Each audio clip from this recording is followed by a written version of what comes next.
पुण्यामध्ये पोलीस भरती विरोधात तरुणांनी आंदोलन केलं आहे। चुकीच्या पद्धतीने पोलीस भरती केल्याचा आरोप त्यांचा आहे। पुणे जिल्हाधिकारी कार्यालयासमोर तरुणांनी आक्रमक पद्धतीने आंदोलन केलंय।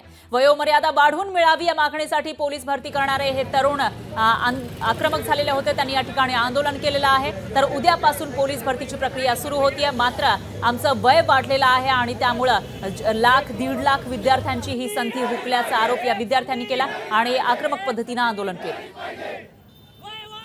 तर या शेतकऱ्यांसोबत बातचीत केली आहे आपले प्रतिनिधी चंद्रशेखर भांगेंनी। बघूया। काल सरकारने पोलीस भरतीची घोषणा जाहीर केल्यानंतर पोलीस भरतीसाठी वयोमर्यादा वाढवावी या मागणीसाठी पुण्यात काही पोलीस भरती करणारे तरुण रस्त्यावर उतरलेत। माझ्या पाठीमागे बघू शकता की शेकडो तरुण सध्या पुण्यातील जिल्हाधिकारी कार्यालय या ठिकाणी येऊन आंदोलन करत आहेत। असाच एक आंदोलन आहे माझ्या समोर। गृहमंत्री देवेंद्र फडणवीस साहेबांना एवढीच विनंती आहे की सर तुम्ही जे आम्हाला आश्वासन दिलं होतं हिवाळी अधिवेशनामध्ये की मी महाराष्ट्रातल्या एका मुलावर अन्याय होऊ देणार नाही, मी त्यांना एक वयवाढीची संधी देणार। फक्त मी गृहमंत्र्यांना एक म्हणजे मी हात जोडून विनंती करतो, फडणवीस साहेब तुम्ही फक्त महाराष्ट्रामध्ये सगळ्याच गोष्टी चांगलं करता, पण तुम्ही आमचा पोलीस भरती करणारा विद्यार्थ्यावरच अन्याय का करता? आम्ही कधी गेल्यावर आमच्या मायबापाला काय सांगावं? आमच्या 8-10 वर्ष गेली या ग्राउंड करण्यामध्ये, भरती करण्यामध्ये।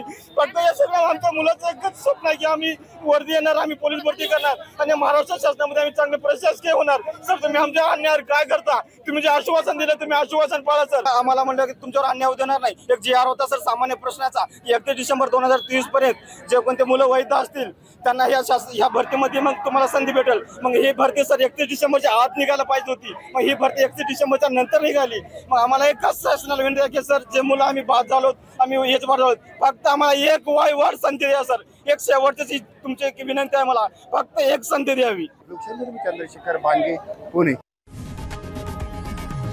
लोकशाही मराठी ऐका, पहा, जागरूक रहा।